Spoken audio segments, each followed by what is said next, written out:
Hey everybody, Wayne here. This is the first in a new series or style of videos that I'm going to call Let's Chat. Basically what this is going to be is more of a laid back look and just kind of talk. We're going to look at some games.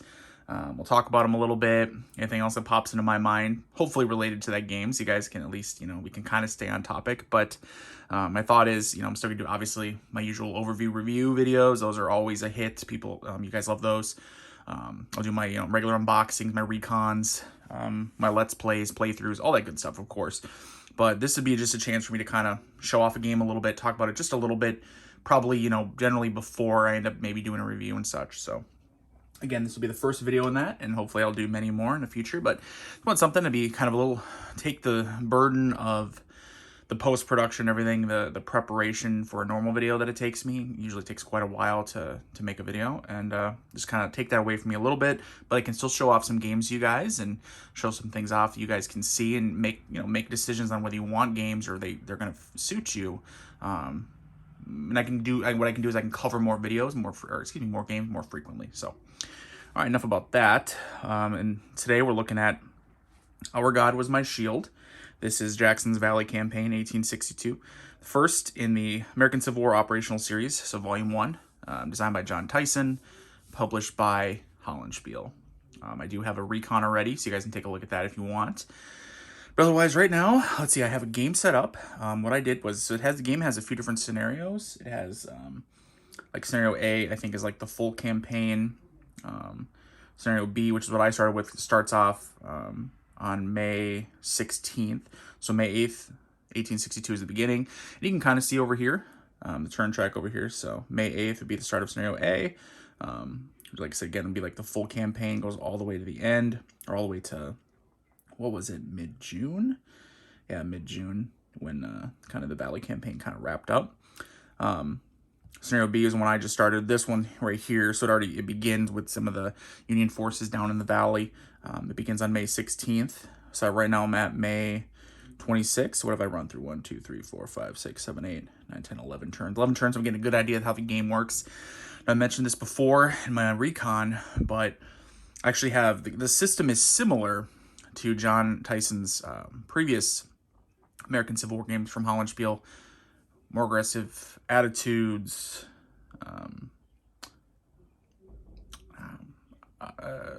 Objective Shreveport, and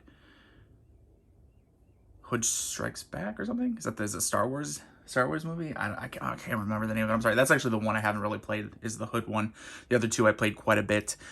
But anyway, it's similar to those. I do really enjoy those, so I was really excited when this came out and when they announced this. So I've really been playing it here, and I'm starting to really enjoy it. What's kind of different is, so the map is, so the whole map sheet, you guys can kind of see some of the edges. You kind of can't see some of the other edges. It's full size of, 22 by 32, whatever, the kind of the standard, right, full size map sheet would be. Play area here, though, is only maybe 2/3 of the overall. So maybe a little more than that. So it's not the full sheet, but what's nice is, and I'm having a lot of fun, so spoiler, I'm enjoying myself a lot, as I kind of expected I would. Very simple system. Reminds me of, like a extremely simple version of the Great Campaigns, the American Civil War from MMP. So if you're ever looking for like super low counter density, single mappers, all that, this may be the series you look into. Someone commented on one of my videos that he could see the counters and how many combat units were, and he's like, too few, not interested. And, hey, that's his opinion, more than welcome if you feel that way. Absolutely, then yeah, maybe it's not the series for you, it's not the game for you, maybe not this series for you. But what I find interesting, especially this game in particular, and I'm sure the other ones will be the same. So let's look at scope, right? We're talking about an operational game.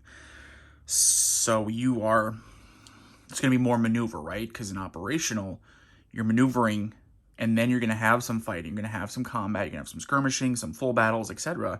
But part of operational, right, is maneuvering. This isn't a tactical game where, hey, you set it up, you have all your units ready to fight, you have every regiment out there, you have, your divisions, and you're just going to start fighting. Well, an operational game, fighting isn't always going to be to your advantage. Sometimes you want to get yourself on the right terrain. So you're going to be maneuvering defensively. Somebody's going to be maneuvering offensively. You want to engage the enemy, but they're going to want to maneuver away from you. Maybe the terrain's not right, situation's not right. They don't have enough strength. Their army's not strong enough. They've been disrupted, weakened, whatever. All those things are a big part of this game. So looking at it now, you guys can kind of see, you have right now, so like I said, I've gone in, 11 turns. Looking at this, basically the south of the valley here, head north to my left, east, west.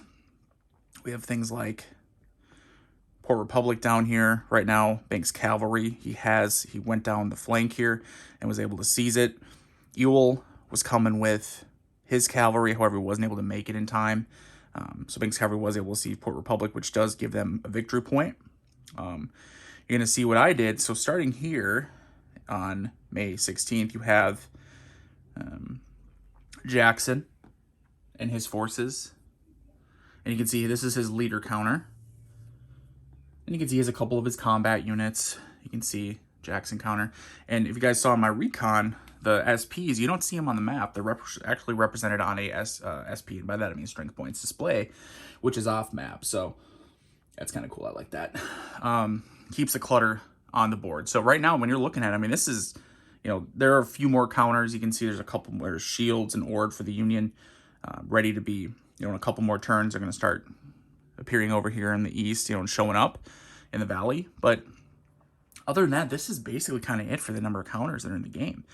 Again, we're looking at operation, we're looking at maneuvering. This is not a, hey, you're going to have the board just filled with counters, filled with units, and they're just going to be bumping into each other. No. The Valley campaign in particular, but clearly in this system, movement is a big part of it. So you can see in this one, I was able to, with Jackson, although I didn't actually do the traditional, right? Historically, Jackson kind of, a little bit of a flank maneuver, went up here to front Royal, threatened Banks here at Strasbourg, and Banks ended up moving away from there. So he didn't get flanked. In my game, I had Jackson right at him in the fortifications, attacked him there. He suffered some losses, so it did hurt the Confederates with their victory points. But I was able to push him out directly, more of a direct assault. At the time, I had Ewell threatening on the flank as well and protecting Jackson's flank. Banks' cavalry was there with him, but then detached and went down here just to take that victory point. Thing is, though, he's probably going to end up losing here in a little bit because Ewell is going to be able to move in, and Banks' cavalry is not going to stand up to Ewell's infantry, right? This is the American Civil War. Cavalry didn't really take on infantry at all. So he's probably going to get pushed out of there, in which case the Union's going to lose that victory point for now. But you can also see, hopefully you guys, you can see this stack. I have Fremont. He's moving slow. He has some disrupted units. He can't force march in this game, so he moves pretty slow. Slowly trying to maneuver him down around. If he can get back down here, he would be able to seize and actually hold, which he is finally making some progress. So we'll see what happens over here. Ashby, the Confederates. Him and Jackson's cavalry. Have him over here. I don't even know where I picked him up from. Was that where I picked him up from? I'll have to double check before I go back to my game. But anyway, I have had him maneuvering around. We have Bayard and his cavalry right here. Again, I'm kind of just picking up guys, but and you can see some, what do I want to call them? Supply depots for supply. Really only affects when it comes to recovery. Jackson had seized Winchester here and taken the supply depot, but he did not destroy it. He was using it for his own advantage. I was trying to figure out how to mark that because the game allows you to do that for the Confederates if you seize the Winchester here. I know I took it away from Banks. It is marked still as Banks Winchester, so I don't know if I forgot to mark it a different or if there is a way to do that. There may be another counter here somewhere, but anyway, maneuver is a huge part of this one. I like the fact that you have, you can build this, fortifications, earthworks, abatis, however you pronounce it, upgrade them, starts off as basically big old just trees and stumps, and then it turns into actually spikes. Pretty cool stuff, just opens up your options if you want to, hey, hunker down, fortify yourself a little bit. So I like it for a very sandbox feel. So I've been enjoying it. So far, the Confederates basically been having their way with the Union for the most part. We're looking at, so 11 turns in to what it ends here. So it'd be another 15, let's see, 3, 4, 5, 6, 7, 8, 9, 10, 11, 12, 13, 14, 15 turns. So not quite halfway through. The Confederates have 6 victory points to the Union 3. at the end of the game. Whoever's the most victory points wins, period. So right now the Union has something to make up, but they are going to get some more units in. They're going to get some more forces. Ord and shields are going to come in.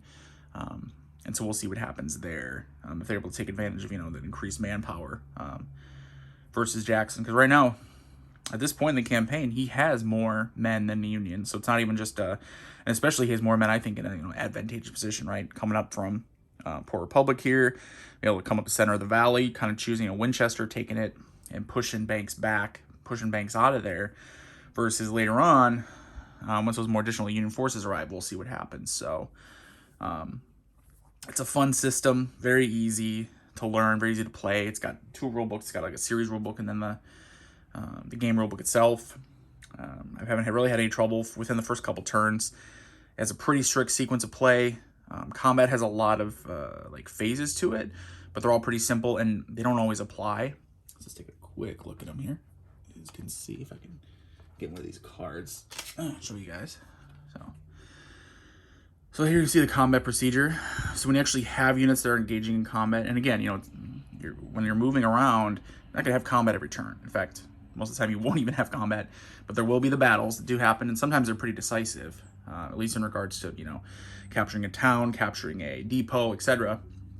You can see here, combat procedure, declaring your attack, the defender has a chance to retreat, the attacker can concentrate forces, so there's an attempt to, if you have forces in different hexes that are adjacent, to combine forces for the attack. But as we know in the American Civil War, command and control like that was pretty spotty sometimes, so it doesn't always work. For attack coordination role, the concentration is for defense, same thing, defensive forces, kind of move together. Attack coordination is when your attackers are trying to work together. Look, and then you just check odds, check combat table, casualty table. So again, this is very similar to his other games in his series. So you're gonna have this casualty table you roll on. So when there's a fight, both sides if there's enough forces involved, enough men, you're likely both sides are gonna lose some men.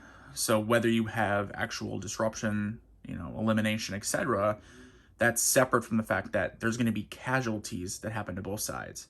And that was always in the American Civil War, right? When you 2 sides were fighting, both sides were gonna suffer casualties of different types. Check for defensive works, if they're in retreat advance, pretty standard stuff there. But the phases seems like, well, there's 9 phases. It's really not complicated, especially once you actually play it. I'm trying to think of anything else I want to talk about a little bit, because like I said, I don't want to talk about the game. Not a review, not an overview. I'm kind of giving an overview, but I just want to talk about the game. I just want you guys to understand. And there's some optional rules. You can have rain and mud. Something else I wanted to say, just so you guys understand, like big part of the game. Bridges, railroad bridges, things like that can be destroyed. So you have markers for the railroad bridges being destroyed. You can repair them. So that is part of the game, especially when it comes to supplies. And for this game, this particular one, and I'm sure in different series, different games will have different rules for supply, which is a nice thing about having a series like that, where you can kind of modify the rules per game.